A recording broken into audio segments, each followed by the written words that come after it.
হে আমার উম্মতেরা শুনো, তোমরা যদি আমি রাসূলকে ভালোবাসতে চাও, আমি রাসূলকে যদি ভালোবাসো, তাহলে আমার সুন্নতকে ভালোবাসো। আর যারা আমার সুন্নতকে ভালোবাসবে, সে আমি নবীকে ভালোবাসলো। আমার সুন্নত যারা আদায় করলো, সে আমি রাসূলকে ভালোবাসলো। আমার সুন্নতকে যারা আঁকড়ায় ধরলো, সে আমি রাসূলকে মোহাব্বত করলো। ওমান আহাব্বানি কানা মাই ফিল জান্নাহ। আর যে আমি রাসূলকে ভালোবাসলো, সে আমি রাসূলের সাথে জান্নাতে থাকবে। আল্লাহু আকবার। আমরা রাসূলের সাথে জান্নাতে যেতে চাইনি, কি বলেন? চাই না? সবাই তো চাই, কিন্তু যেতে হলে কি করতে হবে? রাসূলের সুন্নত আদায় করতে হবে, নবীজির সুন্নতের উপর আমল করতে হবে। সুন্নতের বিকল্প কোনো রাস্তা নাই, সুন্নতের বিকল্প কোনো আমল নাই। প্রতিটা কাজ, প্রতিটা ইবাদত, বান্দার প্রত্যেকটা কাজ, প্রত্যেকটা ইবাদত সুন্নত তরিকায় করতে হবে। যেইভাবে রাসূল করেছেন ওইভাবে করতে হবে। নবীজি যেইভাবে করার জন্য আদেশ করেছেন ওইভাবে করতে হবে। আর যদি বান্দা প্রত্যেকটা কাজ সুন্নত তরিকায় করে, নবীজি বলেন ওয়ামান আহাব্বানি কানা মাই ফিল জান্নাহ। সে আমাকে ভালোবাসলো, আর যে আমাকে ভালোবাসে সে আমার সাথে জান্নাতে যাবে। আমার ভাইরা, পৃথিবীতে এমন কোনো কাজ নাই, এমন কোনো কর্ম নাই যেই কর্মটার মধ্যে সুন্নত তরিকা নাই, যেই কাজটার মধ্যে সুন্নত নাই। এমন কোনো কাজ পৃথিবীতে নাই, এমন কোনো কর্ম পৃথিবীতে নাই। আমি আপনি যা কিছু করি, ঘর থেকে যখন বের হই, বের হওয়াটার মধ্যে নবীর সুন্নত আছে, আসেনি? আমি আপনি যখন ঘরে প্রবেশ করি, ঘরে প্রবেশ করতে সুন্নত আছে। আমি আপনি যখন ভাত খেতে যাই, ভাত খাওয়ার মধ্যে নবীর সুন্নত তরিকা আছে। আমি আপনি যখন ঘুমাইতে যাই, ওই ঘুমের মধ্যে সুন্নত তরিকা আছে। আমি আপনি যখন ঘুম থেকে উঠি, ঘুম থেকে ওঠার পরে এটার মধ্যে আমাদের সুন্নত তরিকা আছে। আমি আপনি যখন বাথরুমে যাই, বাথরুমে যাওয়ার মধ্যে নবীর সুন্নত। আবার বাথরুম থেকে বের হওয়ার মধ্যে নবীর সুন্নত আছে। আমি আপনি যখন দাঁত ব্রাশ করি, মেসওয়াক করি, দাঁত মাজি, ওটার মধ্যে নবীর সুন্নত আছে।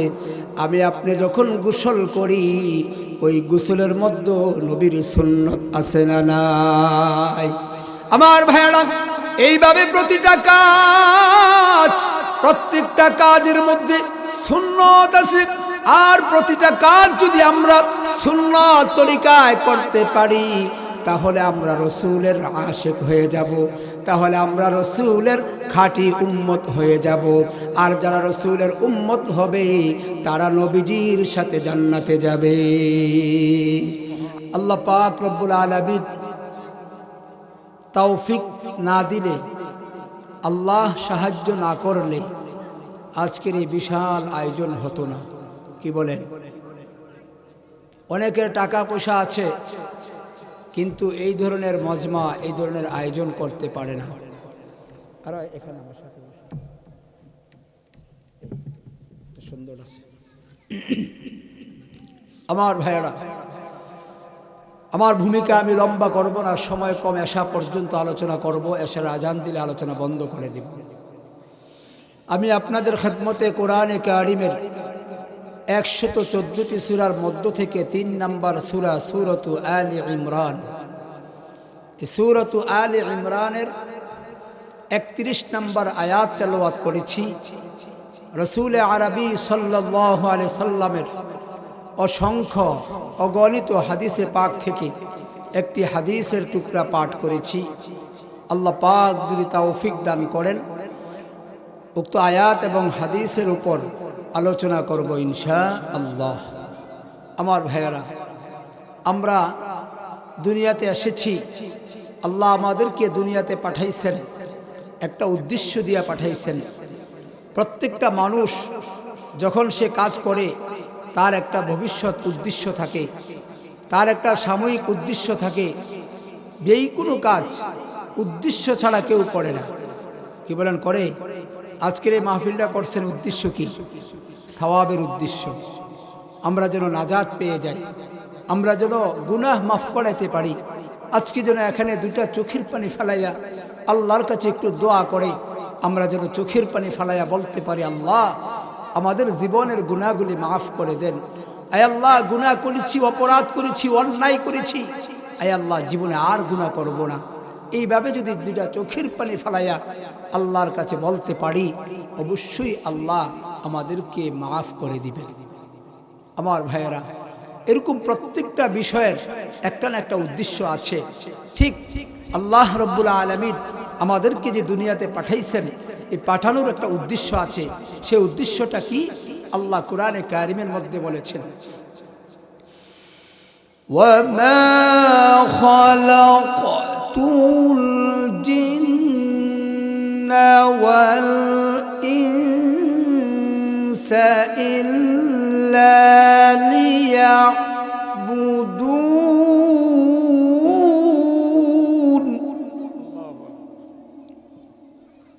আল্লাহ পাক বলেন, দুইটা জাতিকে আমি সৃষ্টি করেছি, একটা হলো ইনসান আর একটা হলো জিন। ইনসান অর্থ মানুষ, আর জিন অর্থ তো জিন আমরা জানি, চিনি। এই মানুষ এবং জিন জাতিকে আল্লাহ সৃষ্টি করেছেন একমাত্র কেবলমাত্র আল্লাহর ইবাদতের জন্য। সুবহানাল্লাহ বলি। আমার ভাইয়েরা, আল্লাহ রাব্বুল আলামিন মানুষ এবং জিন জাতি, এই দুটা জাতিকে সৃষ্টি করেছেন একমাত্র তার ইবাদতের জন্য। আল্লাহর ইবাদত ছাড়া আর কোনো উদ্দেশ্য আল্লাহ পাকের নাই। বলতে পারেন, হুজুর আমরা তো চাকরি করি, ব্যবসা করি, বাণিজ্য করি, কাজকর্ম করি, এগুলো কেন করি? আল্লাহ তো আমাদেরকে ইবাদত করার জন্য পাঠাইছেন। আমরা 24 ঘন্টা আল্লাহর ইবাদতে থাকব, আল্লাহর ইবাদত করব। আল্লাহ তো সেই ব্যবস্থা আমাদেরকে করে দিলে পারতেন। আল্লাহ রাব্বুল আলামিন বলেন, এ বান্দা, না না না, তুমি 24 ঘন্টা আমার ইবাদতে থাকো, তুমি সর্বদা আমার ইবাদতে থাকো। এই কথা আমি আল্লাহ বলবো না, কিন্তু আমি আল্লাহ তোমাকে সময় করে দিলাম, আমি আল্লাহ তোমাকে সময় দিয়ে দিলাম। তুমি বান্দা সময় করে করে আমি আল্লাহকে ডাকো। আল্লাহু আকবার।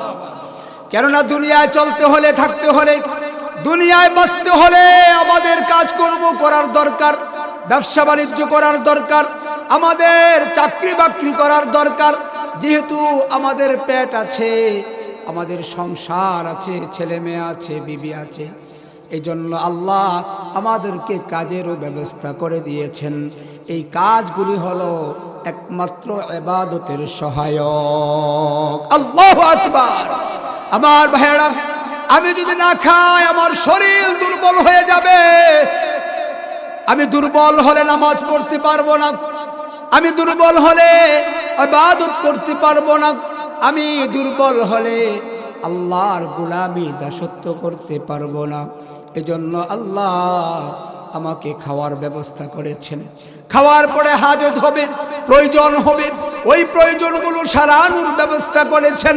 কিন্তু এর মানে এটা নয় সর্বদা কাজকর্মে আমি নিয়োজিত হয়ে থাকব, সর্বদা আমি শুধু ব্যবসা নিয়ে ব্যস্ত থাকব, আমি 24 ঘন্টা শুধু আমার ব্যবসা বাণিজ্য, চাকরি বাকরি, কৃষিকাজ, আমার কর্ম নিয়ে আমি ব্যস্ত থাকব। আল্লাহ এই কথা বলে নাই। আল্লাহ পাক রব্বুল আলামিন বলেন, বান্দা তোমাকে যখন মসজিদের মুয়াজ্জিন মসজিদের মিনার থেকে আহ্বান করে, ইয়া আইয়ুহাল্লাযীনা আমানু ইযা নুদিয়া লিস-সালাহ মিন ইয়াউমিল জুমআ ফাসআউ ইলা যিকরিল্লাহি ওয়া যারুল বাই' যালিকুম খায়রুল লাকুম ইন কুনতুম তা'লামুন। আল্লাহ পাক রব্বুল আলামিন বলেন, হে ঈমানদার, যখন তোমাকে নামাজের জন্য ডাকা হয়, যখন তোমাকে ইবাদতের জন্য ডাকা হয়, তখন তুমি দুনিয়ার কাজকর্ম সবকিছু বন্ধ করে দাও। তোমার ব্যবসা বাণিজ্য বন্ধ করে দাও, তোমার চাকরি বাকরি বন্ধ করে দাও, তোমার কৃষিকর্ম বন্ধ করে দাও, সব কিছু বন্ধ করে আমি আল্লাহর ডাকে সাড়া দাও, আল্লাহর আহ্বানে সাড়া দাও, তাহলেই তুমি হইবা প্রকৃত মুমিন। আর যদি তুমি মনে করো আমার তো কাজ আছে, আমার তো চাকরি আছে, আমার তো অফিস আছে, আমার আদালত আছে, আমার সব কিছু আছে, আল্লাহর ডাকে তুমি সাড়া দাও না, তাহলে বান্দা আল্লাহ তোমাকে এই জন্য পাঠায় নাই, আল্লাহ পাঠাইছে তার ইবাদতের জন্য। ঠিক কিনা বলে আমার ভাইয়েরা? আমরা অনেক সময় মনে করি দুনিয়াটা মস্ত বড়, খাও দাও ফুর্তি করো। আল্লাহ খাওয়া দাওয়া ফুর্তি করার জন্য দুনিয়াতে পাঠায় নাই। আমরা অনেক সময় মনে করি দুনিয়ায় আমরা আসছি, আল্লাহ মনে হয় আমাদেরকে এমনি দুনিয়াতে পাঠাইছেন।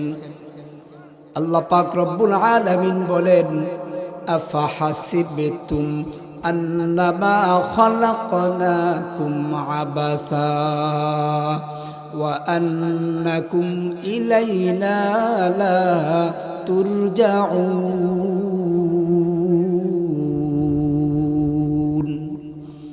আল্লাহ পাক রব্বুল আলামিন বলেন, হে দুনিয়ার মানুষ,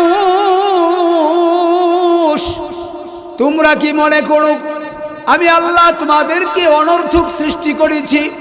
আমি আল্লাহ উদ্দেশ্যহীন তোমাদেরকে সৃষ্টি করেছি? না না না, আমি আল্লাহ একটা উদ্দেশ্য নিয়ে তোমাদেরকে দুনিয়াতে পাঠাইছি। সেই উদ্দেশ্যটা হলো তোমরা আল্লাহর ইবাদত করবা, আল্লাহর ইবাদত করে আল্লাহর পরিচয় দুনিয়াতে প্রকাশ করবা। আমরা যখন নামাজে দাঁড়াই, নামাজে দাঁড়ায় বলি আল্লাহু আকবার, এর দ্বারা প্রকাশ হয় আল্লাহ সবচেয়ে বড়, আল্লাহর চেয়ে বড় আর কেউ নাই। ঠিক কিনা বলেন? আমরা যখন রুকুতে গিয়ে বলি সুবহানা রাব্বিয়াল আযীম, ওগো আল্লাহ আপনি হলেন পুত পবিত্র, আপনি হলেন একেবারে পুত পবিত্র, এবং আপনি হলেন মহান, আপনি হলেন সবচেয়ে বড়। এরপরে যখন দাঁড়াইতে গিয়ে সামিআ আল্লাহু লিমান হামিদা, সামিআ আল্লাহু লিমান হামিদা, আয় আল্লাহ আমরা আপনারই কথা শুনি এবং আপনারই প্রশংসা করি। আল্লাহু আকবার, রব্বানা লাকাল হামদ, আয় আল্লাহ এ মালিক, সব কিছুর মালিক আপনি আল্লাহ, সব প্রশংসার মালিক আপনি আল্লাহ। আলহামদুলিল্লাহি রাব্বিল আলামিন। সব প্রশংসার মালিক হলো আল্লাহ, যিনি রব্বুল আলামিন, যিনি হলেন तमाम পৃথিবীর মালিক, যিনি হলেন সব জগতের মালিক, তিনি হলেন আমাদের আল্লাহ। আমার ভাইয়েরা, এইভাবে ইবাদত করে করে আল্লাহর বড়ত্ব প্রকাশ করতে হবে। আল্লাহ একজন আছে তা বুঝিয়ে দিতে হবে। আল্লাহ হলেন সব কিছুর মালিক। ওয়ালিল্লাহি মুলকুস সামাওয়াতি ওয়াল আরদ, আল্লাহ হলেন আসমান জমিনের মালিক। এই আসমান বিশাল আসমান, যে আসমান আল্লাহ খুঁটি ছাড়া রাখছেন। ঠিক কিনা বলেন? আমরা একটা সামিয়ানা বানাইছি, 100 হাত থেকে 60 হাত হবে। এটার মধ্যে কতগুলি খুঁটি দিছি, মাত্র কাপড় দিয়া টানায় রাখছি, কিন্তু খুঁটির অভাব নাই, ঠিক কিনা? আর আপনার আমার আল্লাহ বিশাল আসমান খুঁটি ছাড়া, বিশাল আসমান খুঁটি ছাড়া আটকায় রেখেছেন। এও একটা আসমান নয়, দুটা নয়, তিনটা নয়, এক এক করে 7টা আসমান। আল্লাহু আকবার। আমার ভাইয়েরা, এই বিশাল জমিন, এই জমিন আল্লাহ পানির উপর ভাসমান করে রেখেছেন। পৃথিবীর 3 ভাগের 2 ভাগ হলো জল, আর 1 ভাগ হলো স্থল। এই পৃথিবীটা, এই জমিনটা আল্লাহ পানির উপর ভাসমান করে রেখেছেন। এই জন্য আমরা 5 বসাইলে, টিউবওয়েল বসাইলে পানি পাই, ঠিক কিনা? আমার ভাইরা, এই পৃথিবীটা আল্লাহ পানির উপর ভাসমান। এরপরে পৃথিবীটা নড়াচড়া করে, নড়াচড়া যেন না করতে পারে এই জন্য আল্লাহ পাহাড় স্থাপন করেছেন। আল্লাহ বলেন, ওয়াল জিবালা আওতাদা ওয়া খালাকনাকুম আজওয়াজা। আল্লাহ রাব্বুল আলামিন বিশাল বড় বড় পাহাড়, এই পাহাড়গুলোকে পেরেক স্বরূপ বানাইছেন, জমিনের মধ্যে পেরেক দিয়েছেন আল্লাহ পাহাড়গুলি দিয়ে, যেন জমিন নড়াচড়া না করতে পারে। আল্লাহ জমিনটাকে সমতল বানাইছেন একমাত্র বান্দার জন্য। বান্দা আল্লাহর ইবাদত করবে। আর যত মাখলুক আছে, মানুষ এবং জিন ছাড়া সব মাখলুক বানাইছেন বান্দার ইবাদত করার জন্য। আল্লাহু আকবার। সমস্ত মাখলুকরা আমাদের সেবা করবে। আমাদের সেবার জন্য আল্লাহ গাছ বানাইছেন, আমাদের সেবার জন্য আল্লাহ মাছ বানাইছেন, আমাদের সেবার জন্য আল্লাহ পাখি বানাইছেন, আমাদের সেবার জন্য আল্লাহ খাল নদী নালা বানাইছেন, আমাদের সেবার জন্য গাছ তরুলতা পশু পাখি যা কিছু দেখি, হাঁস মুরগি গরু ছাগল সব কিছু যা কিছু আমরা দেখি, এই সব কিছু একমাত্র আমাদের সেবার জন্য বানাইছে, ঠিক কিনা? এই বিশাল গরু জবাই করে খাইতে পারতেন আল্লাহ যদি গরুটাকে আমাদের আনুগত্য করে না দিতেন। কি বলেন? গরুকে যদি আল্লাহ আনুগত্য করে না দিতেন, এই গরুকে সোয়া জবাই করতে পারতেন? কখনো পারতেন না। আল্লাহ গরু বানাইছেন আমাদের সেবার জন্য, হাঁস মুরগি গরু ছাগল বানাইছেন আমাদের সেবার জন্য, আর আমাদের কি বানাইছেন? আমাদের মালিকের ইবাদত করার জন্য, আমাদের আল্লাহর ইবাদতের জন্য আল্লাহ আমাদেরকে বানাইছেন এবং এই দুনিয়াতে আল্লাহ আমাদেরকে পাঠাইছেন। আমরা কোন পথে চলব, কোন মতে চলব, কিভাবে চলব, এই চলার জন্য আল্লাহ নবী রাসূল পাঠাইছেন। আল্লাহু আকবার। নবী রাসূলদেরকে আল্লাহ এই জন্য পাঠাইছেন, এবং কি নবী রাসূলদেরকে আল্লাহ কিতাব দিয়েছেন। ওই কিতাব অনুযায়ী আমাদের চলতে হবে, ওই কিতাব অনুযায়ী আমাদের আমল করতে হবে। এই জন্য আল্লাহ আমাদেরকে দুনিয়াতে পাঠাইছেন। আমার ভাইয়ারা, আমি আপনাদের খেদমতে যে আয়াত তেলাওয়াত করেছি, আল্লাহ পাক রব্বুল আলামিন বলেন, কুল ইন কুনতুম তুহিব্বুনাল্লাহ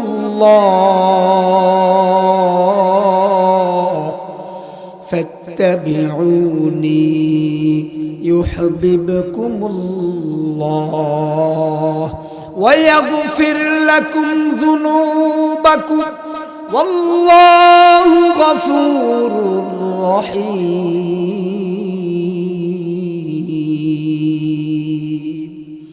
আল্লাহ পাক রব্বুল আলামিন বলেন, হে নবী, আপনি আপনার উম্মতদেরকে জানিয়ে দেন, ও পয়গম্বর, আপনি আপনার উম্মতদেরকে জানিয়ে দেন, তারা যদি আল্লাহকে ভালোবাসতে চায়, তারা যদি আল্লাহকে ভালোবাসে, তারা যেন আপনার রসুলকে ভালোবাসে, আপনার রসুলকে তারা যেন আনুগত্য করে, আপনার রসুলের অনুসরণ অনুকরণ যেন তারা করে। যদি তারা আপনার রসুলের আনুগত্য করে, আপনার রসুলের অনুসরণ অনুকরণ তারা যদি করে, তাহলে আমি আল্লাহ তাদেরকে ভালোবাসবো, আমি আল্লাহ তোমাদেরকে মুহাব্বত করব, ভালোবাসবো। আর আল্লাহ যাকে ভালোবাসবেন আল্লাহ তাকে একটা পুরস্কার দিবেন। এই আয়াতের মধ্যে বলেছেন ওই পুরস্কারটা হলো ওয়াগফির লাকুম যুনুবাকুম, আল্লাহ আমাদের সবার গুনাহগুলি ক্ষমা করে দিবে। আল্লাহু আকবার। আল্লাহ আমাদের গুনাহগুলো ক্ষমা করে দিবেন। আল্লাহর ভালোবাসা রসুলের ভালোবাসার সাথে সম্পর্ক। আল্লাহকে ভালোবাসতে হলে রসুলকে ভালোবাসতে হবে, রসুলের আনুগত্য করতে হবে, রসুলের অনুসরণ অনুকরণ করতে হবে। এই আয়াতের তাফসিরের মধ্যে নবী আলাইহিস সালাতু ওয়াস সালাম পয়গম্বর বলেন, মান আহাব্বা সুন্নতি ফাকাদ আহাব্বানি ওয়া মান আহাব্বানি কানা মাই ফিল জান্নাহ। হে আমার উম্মতেরা শুনো, তোমরা যদি আমি রসুলকে ভালোবাসতে চাও, আমি রসুলকে যদি ভালোবাসো, তাহলে আমার সুন্নতকে ভালোবাসো। আর যারা আমার সুন্নতকে ভালোবাসবে সে আমি নবীকে ভালোবাসলো। আমার সুন্নত যারা আদায় করলো সে আমি রসুলকে ভালোবাসলো। আমার সুন্নতকে যারা আঁকড়ায় ধরলো সে আমি রসুলকে মোহাব্বত করলো। ওমান আহাব্বানি কানা মাই ফিল জান্নাহ। আর যে আমি রসুলকে ভালোবাসলো সে আমি রসুলের সাথে জান্নাতে থাকবে। আল্লাহু আকবার। আমরা রসুলের সাথে জান্নাতে যেতে চাইনি, কি বলেন? চাই না? সবাই তো চাই, কিন্তু যেতে হলে কি করতে হবে? রসুলের সুন্নত আদায় করতে হবে, নবীজির সুন্নতের উপর আমল করতে হবে। সুন্নতের বিকল্প কোনো রাস্তা নাই, সুন্নতের বিকল্প কোনো আমল নাই।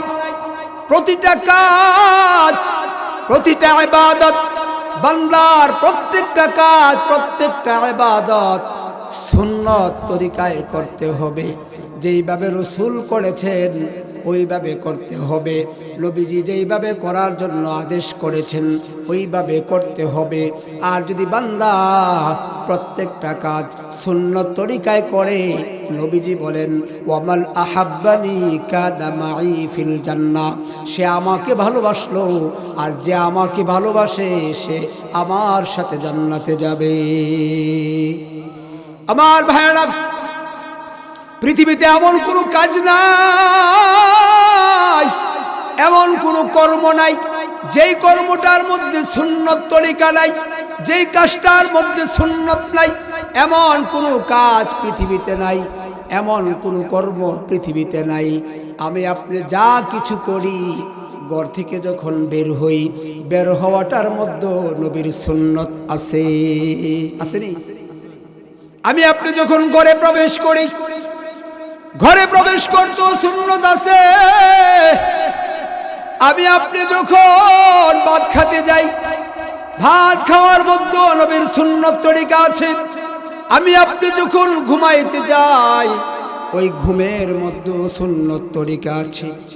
আমি আপনি যখন ঘুম থেকে উঠি, ঘুম থেকে ওঠার পরে এটার মধ্যে আমাদের সুন্নত তরিকা আছে। আমি আপনি যখন বাথরুমে যাই, বাথরুমে যাওয়ার মধ্যে নবীর সুন্নত। আবার বাথরুম থেকে বের হওয়ার মধ্যে নবীর সুন্নত আছে। আমি আপনি যখন দাঁত ব্রাশ করি, মেসওয়াক করি, দাঁত মাজি, ওটার মধ্যে নবীর সুন্নত আছে। আমি আপনি যখন গোসল করি, ওই গোসলের মধ্যে নবীর সুন্নত আছে না নাই? আমার ভাইরা, এইভাবে প্রতিটা কাজ, প্রত্যেকটা কাজের মধ্যে সুন্নত আছে। আর প্রতিটা কাজ যদি আমরা সুন্নত তরিকায় করতে পারি, তাহলে আমরা রসুলের আশিক হয়ে যাব, তাহলে আমরা রসুলের খাঁটি উম্মত হয়ে যাব। আর যারা রসুলের উম্মত হবে তারা নবীজির সাথে জান্নাতে যাবে। আমার ভাইয়েরা, সাহাবায়ে কেরাম নবীজিকে কিভাবে ভালোবাসতেন, নবীজিকে কিভাবে মুহাব্বত করতেন। সাহাবায়ে কেরাম হযরত বেলাল রাদিয়াল্লাহু তাআলা আনহু, হযরত বেলাল একজন গোলাম সাহাবী ছিল। বেলালের বাড়ি মক্কায় ছিল না, বেলালের বাড়ি ছিল সিরিয়ায়। বেলাল মক্কার অধিবাসী ছিল না। বেলাল গোলাম বিক্রি হতে হতে মক্কা নগরীতে এসে সর্বশেষ উমাইয়া ইবনে খালফের গোলাম হলো বেলাল রাদিয়াল্লাহু তাআলা আনহু। নবী আলাইহিস সালাতু ওয়াস সালামের সংস্পর্শে গিয়া নবীজির উপর ঈমান এনেছেন, আল্লাহর উপর ঈমান এনেছেন, কালিমা পড়ে মুসলমান হয়ে গেছেন। মুসলমান হওয়ার খবর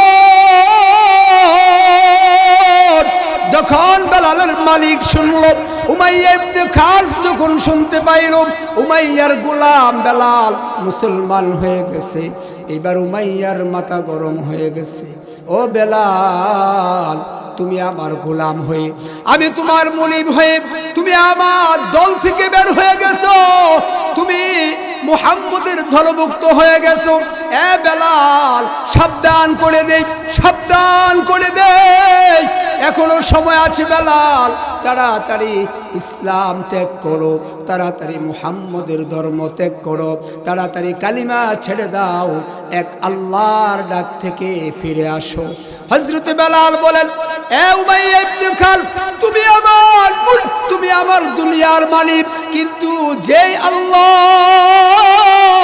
আমাকে সৃষ্টি করেছেন, যেই আল্লাহ আমাকে বানাইছেন, যে আল্লাহ আমাকে দুনিয়াতে পাঠাইছেন, ওই আল্লাহ তিনি হলেন আমার দুনিয়ার মালিক, আখিরাতের মালিক। এই দুনিয়া তো শেষ হয়ে যাবে, এই দুনিয়া তো থাকার জায়গা না, দুনিয়ায় থাকতে পারবো না, কাজে আমার আখিরাতে যেতে হবে, পরকালে আমার যেতে হবে। ওই পরকালের চির শান্তির মালিক হলেন আল্লাহ, ওই আল্লাহর দলভুক্ত হয়ে গেলাম, ওই আল্লাহর উপর আমি বেলাল ঈমান এনেছি, কাজে আমি ঈমান ছাড়তে পারবো না। তুমি আমাকে যা কিছু করতে পারো, কিন্তু আমি বেলাল ঈমান ছাড়তে পারবো না। উমাইয়া ইবনে খালফ এবার বেলালকে বারবার শুধু সাবধান করতেছে, বারবার শুধু সাবধান করতেছে, বারবার শুধু থ্রেট দিতেছে আর বলতেছে, বেলাল এখনো সময় আছে, ইসলাম থেকে ফিরে আসো, কালিমা ছেড়ে দাও, মুহাম্মদের ধর্ম ছেড়ে দাও। হযরতে বেলাল বলেন, না, আমি মুহাম্মদের ধর্ম গ্রহণ করেছি, ছাড়ার জন্য নয়। উমাইয়া ইবনে খালফ বলতেছেন, বেলাল তোমাকে আমি দুনিয়া থেকে চিরবিদায় করে দিব, তোমাকে আমি শাস্তি দেব, কষ্ট দেব। বেলাল বলেন, কষ্ট দিতে দিতে, শাস্তি দিতে দিতে যদি আমাকে দুনিয়া থেকে বিদায় করে দাও, তুমি বিদায় করে দিতে পারো, কিন্তু আমি বেলাল কালিমা গ্রহণ করেছি, ইসলাম গ্রহণ করেছি, আমি বেলাল ইসলাম ছাড়তে পারবো না। আল্লাহু আকবার! কেমন ঈমান ছিল বেলালের, চিন্তা করছেন? আমার ভাইরা, উমাইয়া ইবনে খালফ এবার শাস্তি দেওয়া শুরু করে দিল। আস্তে আস্তে শাস্তির মাত্রা বাড়াতে লাগলো। 3 বেলা খাবার, 1 বেলা খাবার দেয়, 2 বেলা খাবার দেয় না, কাজের মাত্রা বাড়ায়া দিল। আগে যদি কাজ করতো 12 ঘন্টা, এখন কাজ করতে হয় 15-16 ঘন্টা। আগে যদি কাজ করতো 12 ঘন্টা, এখন কাজ করতে হয় 20 ঘন্টা, 24 ঘন্টা কাজের মাত্রা বাড়ায়া দিল।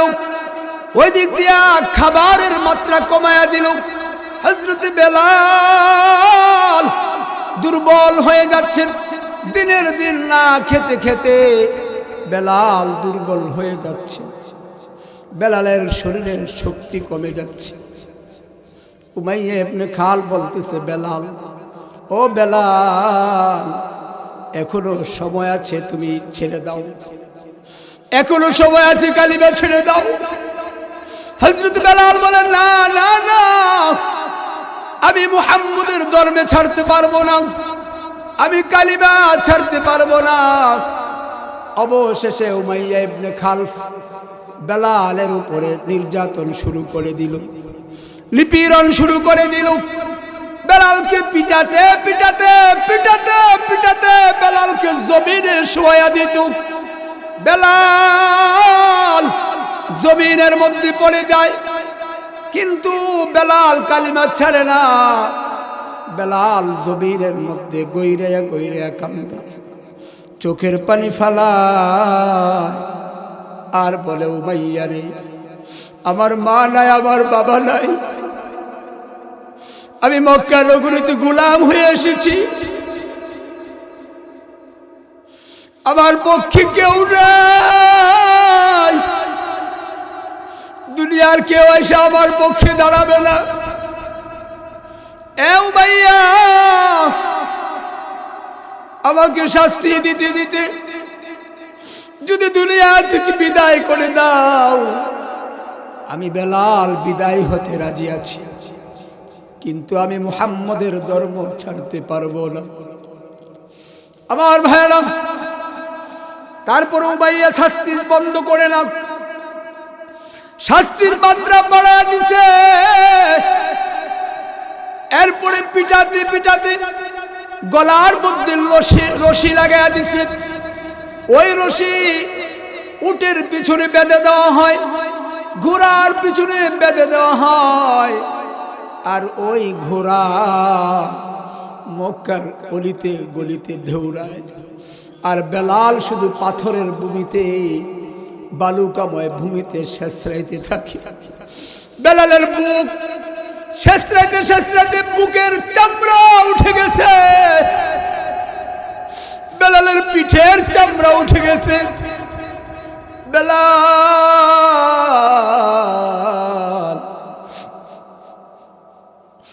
জমিনের সাথে থুতাটা পাথরের সাথে লেগে জিহ্বার আগাটা জমিনে পড়ে গেছে। শাস্তি সহ্য করতে না পেরে, এ মুসলমান, খেয়াল করে শোনো, আমি আপনিও তো মুসলমান হয়েছি, আমরা জন্মসূত্রে মুসলমান হয়ে যাই, জন্মের পরে আমরা মুসলমান। আজ পর্যন্ত আমাকে কেউ গালি দেয় নাই, আজ পর্যন্ত আমাকে কেউ কটু কথা বলে নাই, ধমক দেয় নাই, আজ পর্যন্ত কেউ আমাকে বলে নাই তুমি ইসলাম ছেড়ে দাও, এই ধরনের কথা কেউ বলে নাই। আমি আপনার জন্মের পর থেকে মুসলমান হয়ে গেছি, জন্মসূত্রে আমরা মুসলমান, কিন্তু সাহাবায়ে কেরাম ইসলাম গ্রহণ করার কারণে কত কষ্ট, কত নির্যাতন, কত জুলুম অত্যাচার সহ্য করতে হয়েছে, ঠিক কিনা বলেন? আজকেও বাংলার জমিনে উলামায়ে কেরামদেরকে জেলখানা আবদ্ধ করে রাখা হয়েছে, আলেমদেরকে জেলের ভিতরে রাখা হয়েছে। তাদের কি অপরাধ ছিল? তাদের কি অন্যায় ছিল? তাদের কি অপরাধ ছিল? একটাই অপরাধ, তারা কোরআনের কথা বলতো। একটাই অপরাধ, তারা সত্য কথাগুলো বলতো। একটাই অপরাধ, তারা কোরআনের পক্ষে কথা বলতো, ঠিক কিনা মুসলমান? এ মুসলমান, আজকে আলেমদেরকে জেলখানায় রাখা হলো, এর কারণটা কি? আলেম ওলামারা কি অবৈধ কাজে, কোন অবৈধ পন্থায় ইয়াবা বাবার সাথে ধরা খাইছে?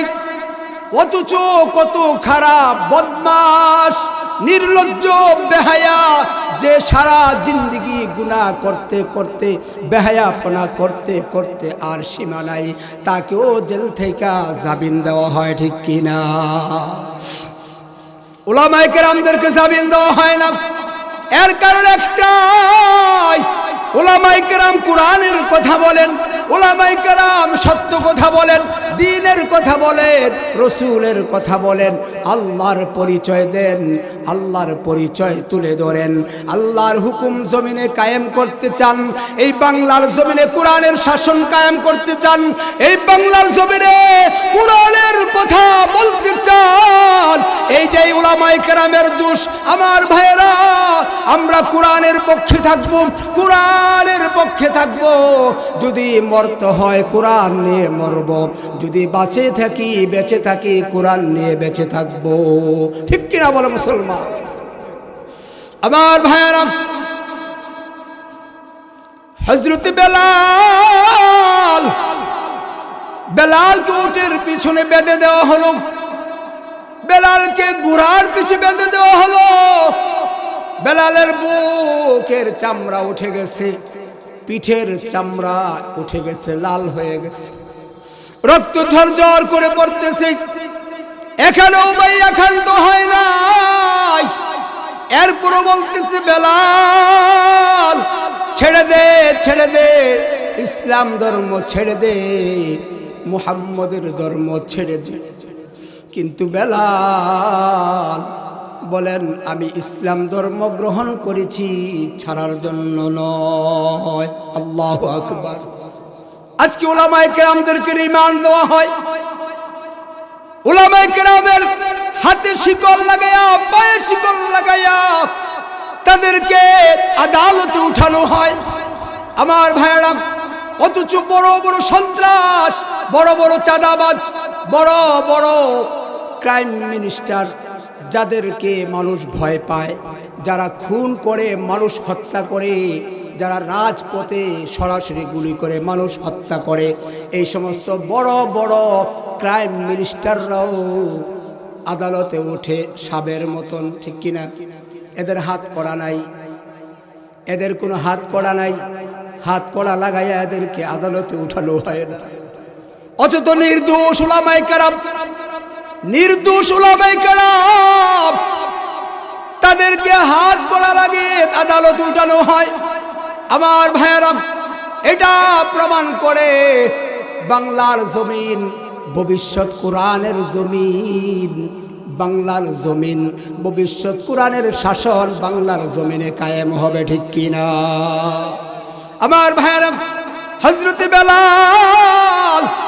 বেলালকে বলতে সুমাইয়া, এ বেলাল ছেড়ে দে, মুহাম্মদের ধর্ম ছেড়ে দে। বেলাল বলেন, না, আমি ছাড়বো না, আমি কালিমা ছাড়বো না, আমি ইসলাম গ্রহণ করেছি, আমি কখনো ছাড়বো না।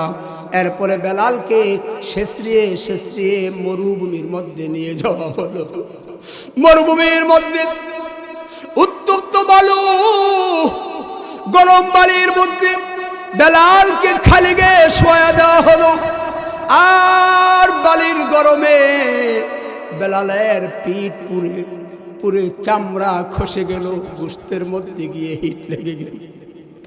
বেলাল শুধু বলতেছিল, আহাদ আহাদ আহাদ, আমার আল্লাহ এক, আমার আল্লাহ এক, আমার আল্লাহ এক। এই কথা শুধু বেলালের জবান দিয়ে বের হয়। এরপরে উমাইয়া ইবনে খালফ বেলালের বুকের উপরে বিশাল বড় পাথরের চাপা দিয়ে দেয়, বেলালের জিহ্বাটা বের হয়ে যায়, বেলালের জিহ্বাটা বের হয়ে যায়। আমার আল্লাহ ডাক দিয়ে বলে, এ বেলাল, দুনিয়ার কষ্ট সহ্য করে নাও, আমি আল্লাহ তোমার জন্য জান্নাতের নেয়ামত রেখেছি রে বেলাল, জান্নাতের নেয়ামত। ভিতর থেকে খরমের আওয়াজ শোনা যায়। জিব্রাইল আর মিকাইলকে প্রশ্ন করলো, এ ভাই জিব্রাইল, জান্নাতের ভিতরে খরম পা দিয়ে হাঁটে কেডায়, জান্নাতের ভিতরে খরমের আওয়াজ শোনা যায়। জিব্রাইল বলেন, ইয়া রাসূলুল্লাহ, ইয়া হাবিবাল্লাহ, এটা হলো আপনার নির্যাতিত সাহাবী, আপনার নিপীড়িত সাহাবী, কষ্ট সহ্য করলেওয়ালা সাহাবী, যাকে কষ্ট দিতে দিতে শরীরের পোশাক খুলে ফেলেছে, কষ্ট দিতে দিতে জিহ্বা কেটে ফেলেছে, যাকে কষ্ট দিতে দিতে শরীরের গোশত খসায় ফেলেছে, ওই সাহাবী বেলাল। আল্লাহু আকবার। বেলাল জান্নাতের মধ্যে জুতা পা দিয়ে হাঁটবে, খরম পা দিয়ে হাঁটবে, অথচ বেলাল হলো দুনিয়াতে আল্লাহর পয়গম্বর মেরাজে গিয়া জান্নাতে বেলালের খরমের আওয়াজ শুনে আসছে। আল্লাহু আকবার। এ ভাই, এত দাম বেলালের কেন হলো? একমাত্র ঈমানের কারণে, ঠিক কিনা? একমাত্র কালিমার পক্ষে থাকার কারণে, কোরআনের পক্ষে থাকার কারণে, রাসূলের পক্ষে থাকার কারণে, কোরআনের পক্ষে কথা বলার কারণে, রাসূলের পক্ষে কথা বলার কারণে, আল্লাহর প্রেম ভালোবাসা বেলালের ভিতরে থাকার কারণে বেলালের এত দাম হয়ে গেছে। যেই বেলাল ছিল গোলাম, কিন্তু গোলাম বেলাল আল্লাহর কাছে সবচেয়ে প্রিয় বান্দা হয়ে গেছে। আমার ভাইরা, আমরাও আল্লাহর কাছে দামি হতে পারবো যদি আমাদের আল্লাহর প্রেম, রাসূলের ভালোবাসা যদি আমাদের ভিতরে থাকে, আমরাও আল্লাহর কাছে প্রিয় হতে পারবো। কিন্তু একটাই, আমাদের ঈমান মজবুত করতে হবে। আল্লাহর ইবাদত করে করে, আল্লাহর গোলামি করে, রাসূলের সুন্নত তরিকায় চলে আমাদের ঈমানকে মজবুত করতে হবে, ঠিক কিনা? আজকে আমাদের ঈমান বড় দুর্বল হয়ে গেছে। আজান হচ্ছে, আজানের জবাব দেন। ঈমান আমাদের দুর্বল হয়ে গেছে। আর না হয় আজকে যদি আমাদের মুসলমানদের ঈমান সাহাবায়ে কেরামদের ঈমানের মতো থাকতো, তাহলে আজকে আমাদের বাংলার জমিনে আমাদের মেরুদণ্ডের মধ্যে আঘাত করতে পারতো না। আজকে আমাদের মেরুদণ্ডের মধ্যে আঘাত করা হয়েছে। শিক্ষা জাতির মেরুদণ্ড, আর এই মেরুদণ্ডের মধ্যে আঘাত করা হয়েছে। মেরুদণ্ডের মধ্যে যদি আঘাত করা হয়, প্রত্যেকটা ব্যক্তি দুর্বল হয়ে যায়। তাই আমাদের শিক্ষার মধ্যে আঘাত করেছে আমাদের ঈমানকে দুর্বল করার জন্য, ঠিক কিনা বলেন? বলতেছে মানুষ নাকি বানর থেকে সৃষ্টি, মানুষ নাকি বানর থেকে সৃষ্টি। এই ধরনের কথাবার্তা আজকে আমাদের শিক্ষার ভিতরে ঢুকানো হয়েছে। মুসলমান ঈমানকে মজবুত করতে হবে, প্রত্যেকের স্থান থেকে প্রত্যেকে প্রতিবাদ করতে হবে। আর না হয় ঈমান নিয়ে মরা যাবে না, ঈমান নিয়ে বাংলার জমিনে থাকা যাবে না, ঠিক কিনা বলো মুসলমান? মানুষের সৃষ্টি হলো, আল্লাহ বলেন, আদম আলাইহিস সালাতু সালাম এবং মা হাওয়া আলাইহিস সালাতু সালাম থেকে। মানুষকে আল্লাহ সৃষ্টি করেছেন মাটির নির্যাস থেকে। খলাকাল ইনসানা মিন সুলালাতিন মিন তিন। আল্লাহ বলেন, আমি মানুষকে সৃষ্টি করেছি সুলালাতিন মিন তিন, মাটির নির্যাস থেকে আমি আল্লাহ মানুষকে সৃষ্টি করেছি।